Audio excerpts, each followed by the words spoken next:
I'm a police officer that quit his job after a paranormal experience. I'm not a superstitious person. I didn't believe in ghosts or demons until now. Yeah, stuff happens that can't be explained. But I just want you all to know that it took more than a couple of flying spoons or a door opening on its own to scare me out of my job. Since the department didn't find any reason to keep this police report confidential, I will now detail you everything I can on what happened on the scariest night of my life. We had just received word from dispatch to check out a noise complaint in a small neighborhood, whose name I will not disclose for their privacy. It was me and my partner. Let's call him Paul, and I'll go by Mike. We arrive sometime after midnight. The street is dead. Everyone is sound asleep at this point. We park our patrol car in front of the aforementioned house and exit the vehicle. We knock on the door and let our presence known. Police, is anyone home? A little girl, 8 to 10 in appearance, opens the door and peeks through the gap. Hey. I crouch to make myself less intimidating. Is your parent or guardian home? She shakes her head. My first thought was that she probably had the TV a little too high and woke up the neighbors. But before I could tell her to stay inside and lock the doors then part, I heard the sound of crashing silverware coming from what I presumed would be the kitchen. The entire house was nearly pitch black. The girl answering the door and shaking her head let me know she was alone, which makes whoever made that noise an intruder as far as it concerns me. I ask the girl to step outside and turn to Paul. Paul, why don't you give her one of those lollipops you like to suck on when you're nervous? Paul gave me a cold stare as the girl giggled. They went to go wait by the car as I slowly pushed the door all the way open. Police, if there is anyone in this house, please let yourself be known. Without a warrant, I had no right to enter the building. I tried my best to spot whoever made the noise, but it is too dark to see. Just any sign of a threat, and I would be justified to search the house. But nothing. I left the door open and headed back towards Paul and the girl. Hey again. I don't think we introduced ourselves. I'm Officer Mike. This is my partner Paul. If I may ask, what is your name? Maribel. That's a pretty name. So, Maribel. Again, if I may ask, where is your family? As soon as I had finished my sentence, the television in the living room turned on, volume fully up.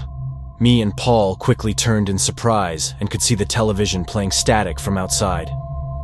We put Maribel in the back seat of the patrol car for her safety, as no civilians were allowed in the front seats. We then, against our better judgment, enter the house. We tried every switch in the house, but no lights came on. While wandering the house cautiously, I would catch a person standing in the mirrors. I thought it was Paul, but every time I looked behind me, Paul was nowhere to be found. As I returned to the front door along with Paul, we both jumped as running footsteps echoed down the hall. We detached our firearms and aimed it at the source. The footsteps got louder and got closer, but no one ever appeared physically. Lamps, chairs, and other stuff started getting thrown around by an invisible force as the footsteps reached us. We sprinted out of the house and waited by the front yard. The footsteps seemed to stop, followed by the police siren that went off. I ran to the car and silenced the siren. I looked back at Paul, who seemed shook. You all right, Paul? He takes a lollipop out of its package and puts it in his mouth. Yep. I opened the rear door and checked up on Maribel. You okay? She nodded her head, so I walked back to Paul. I don't know what to make of this, he said. Yeah. Me neither. No. Seriously. Ignore the running invisible man that knocked everything down for a second. All the family photos, pictures on the wall, he points at Maribel. She's not in any of them. So what are you thinking? The footsteps led outside. Then the siren goes off. There's a million buttons in that car. What are the chances? Paul, are you trying to tell me that Maribel is haunted? How do you explain what we just saw? I'm sure there's an explanation. The TV turns on when we take Maribel outside, prompting us to check it out. Someone or something shows up in the mirrors but ducks away. I remember wanting to shut him up. Not because he wasn't making any sense, but because he was. I know you've seen it. It was prowling around. Then it runs outside and gets in the car. Tries all the buttons. I think a ghost is trying to get to the girl. I just stood there, not sure what to say. until Paul decided to start walking back towards the house. "Paul, what are you doing?" "It only shows up in the mirrors. That's how we find it." I followed him inside and watched as he takes a book from the counter and breaks the nearest mirror. "What's the matter with you? That's someone's property." He takes a shard and hands another to me. "It's not every day you get to arrest a ghost." We aimed our flashlights all over the house, waiting for something to appear in the broken glass. I recall praying to God Almighty to not let anything show up, but it did. I panicked as it swung its red bony arm at my back. It ripped right through my uniform, causing me to fall forward. I dropped the glass, which broke into smaller chunks. It continued clawing at my shirt and flesh, but stopped when Paul opened fire. I heard its screech fading as Paul helped me up. We both then hurried back outside to find Maribel missing from the back seat.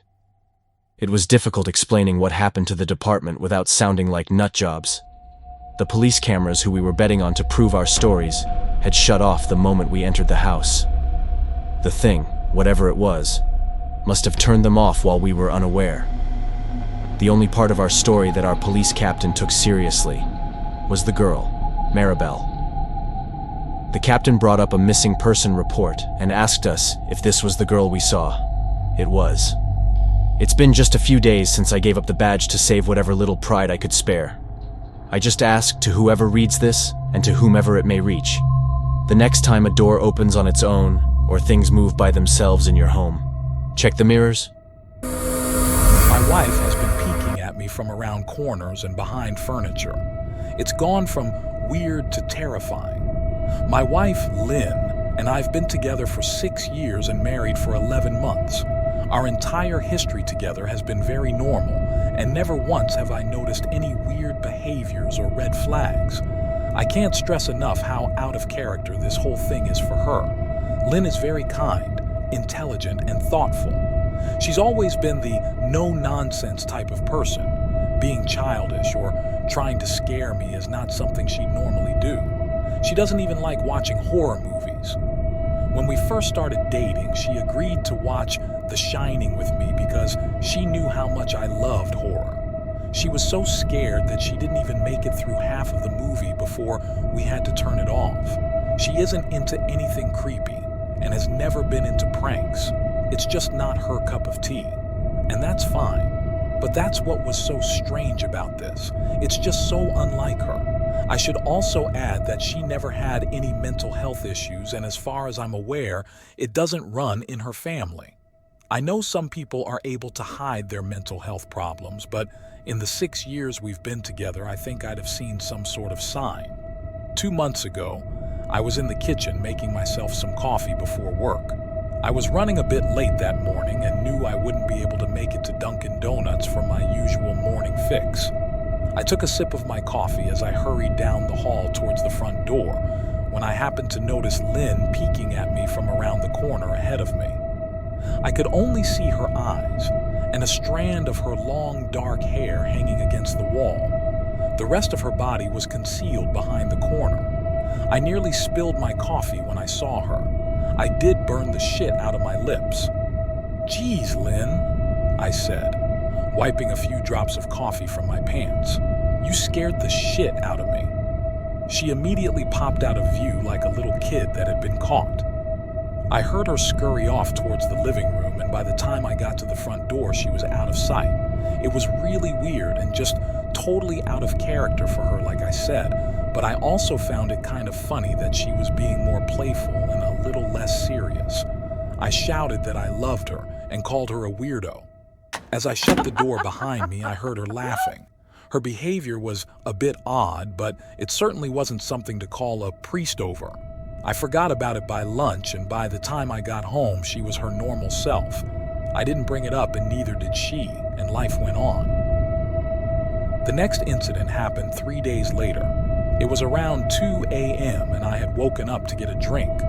I was standing at the kitchen island, jug of OJ in hand, when I felt a strong feeling that I was being watched. For whatever reason, I looked down at the floor and saw my wife's smiling face staring back. She was peeking at me from the other side of the island, staring up at me with wide, unblinking eyes and grinning like the Cheshire Cat. I screamed, I'll admit it, not out of irritation, but fear. For some reason at that moment I was scared. At the sound of my scream, Lynn scuttled backwards out of my view, her hands and feet smacking the tile floor as she hurried out of the kitchen on all fours. I didn't run after her or even yell after her. I just stood there frozen in shock, wondering what fuck had possessed her to do that. It took me a little longer than I'd like to admit to go back upstairs, but I eventually did. When I got to our bedroom, Lynn was lying on her side, asleep, or at least pretending to be. I stood there for a while, watching her breathing to be sure she really was asleep. I had the feeling she might jump out at me the moment I got into bed, but she didn't. I climbed into bed and she didn't even move. Her breathing was soft and deep, and I was starting to wonder if I'd dreamt the whole thing. The next morning, I waited for her to come down for coffee, and after handing her a mug and kissing her cheek, I decided to ask her about it. "What was that about last night?" I asked, keeping my tone light so I didn't offend or embarrass her. She frowned over her cup of coffee, shaking her head like she had no clue what I was referring to. "You were peeking at me again, from over there," I said, pointing to the spot on the floor by the kitchen island. She followed my gaze, and when she looked back at me, she burst out laughing. She laughed so hard that I couldn't help but join her. "You creep me the fuck out sometimes, you know that?" I said. She giggled and set her cup on the counter and wrapped her arms around my neck. "You creep me out all the time, so I guess we're even," she teased. We said our goodbyes and left for work. As I drove, I kept thinking about how creepy it had been seeing her grinning at me from behind the island like that. The sounds her hands made on the floor as she crawled away. I told myself she was just trying to be silly, just trying to join me in my love of all things horror. It's not like I was afraid of her, but it still didn't sit right with me. I started seeing her peeking at me more and more. Sometimes she'd be peeking out from behind the couch or living room curtains. Once she even managed to get inside her grandmother's old trunk that sits at the foot of our bed. I might not have even known she was there at all had the trunk's old hinges not given her away. She'd had the lid propped up just enough so that only half of her face peeked through. She'd been grinning like an excited toddler. It was unnerving. I didn't even know what to say to her. All I could do was stare. When I finally found my voice, I asked her why on earth was she doing this. She didn't answer, but she had slowly closed the lid, shutting herself inside the trunk. I just walked away, feeling disturbed. I didn't understand why she was doing it, but it clearly made her happy. I just hoped she would tire of the game quickly. Lynn didn't peek at me for the next 2 weeks. I started to think she was done with her weird prank, and I was relieved. We were watching a show on Netflix one night, and I jokingly said that I hadn't seen her peeking at me lately, and that she must have given up on her spy game. She looked up at me with a small smile and said, "Maybe I've just gotten better at it."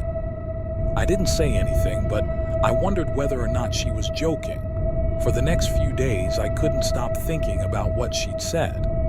Was she still peeking at me when I wasn't looking and I just hadn't noticed? And if so, what the hell was she getting out of this? I started to feel paranoid, constantly checking whether she was watching from around the corner or behind a door. I was jumpy whenever I was home and she wasn't in full view of me. I felt stupid and a little crazy, but after a few weeks without another incident, I began to relax. I stopped checking behind furniture and walls and told myself it was just a bad memory. Then a few days ago, things got so much worse. Lynn left to go to a friend's, and I lounged on the couch and played a couple games on my laptop. Around 9 p.m., I hopped in the shower, and as I was washing the soap from my hair, I felt that awful feeling that I was being watched. I slowly opened my eyes and almost had a fucking heart attack. Lynn was peeking from behind the shower curtain, her entire head stretched into the shower, leaving just her body outside. Her long, dark hair hung against the curtain, the ends dripping with water. Her mouth hung open in a terrible grin, eyes wide and red as if she hadn't blinked in a while. I screamed and jumped back against the wall. She didn't move, nor did her smile waver. Her makeup ran down her cheeks in 2 black streaks. She looked giddy and completely deranged. I was fucking terrified. We stood like that for a few moments, neither of us saying a word. Finally, after what felt like forever, she slowly pulled her head back out of the shower, and I watched her blurry figure through the curtain as she moved backwards towards the bathroom door. A second later, the bathroom door slammed shut, hard enough to rattle the mirror. I screamed again and jumped out of the shower to lock the door. I stayed inside the bathroom for over an hour. Maybe I overreacted to some of you, but joke or not, I wasn't going to put up with the crazy shit anymore. That's what I kept telling myself as I paced in my bathroom, stopping to listen at the door every few minutes. Suddenly I heard a muffled sound, and I pressed my ear against the bathroom door, straining to listen. I couldn't hear anything, but I envisioned Lynn standing on the other side of the door, giggling at her joke. I felt a surge of anger. I was beyond pissed at being made to feel scared in my own house and made to hide in the bathroom for an hour. All for what? Some joke? If it was a joke, it was an awful one. What the fuck, Lynn? I snapped. This shit is getting really fucking annoying. I waited for her to apologize or to call me a jerk, but instead I heard a faint moan, so quiet I wondered if I heard it at all, and then complete silence. Lynn? I called out, not able to even hide the shakiness in my voice. I got no response, just my own heavy breathing. I swear to God, just fucking stop it, I yelled, pounding my fist on the door. I waited for her to cuss me out, something I would expect from me talking to her like that. I never screamed at her before, but there was nothing, just the occasional drip from the shower head. I won't deny that I was scared, too afraid to open the damn door and face my own wife. I waited another 30 minutes or so, which feels like a fucking lifetime when you're scared.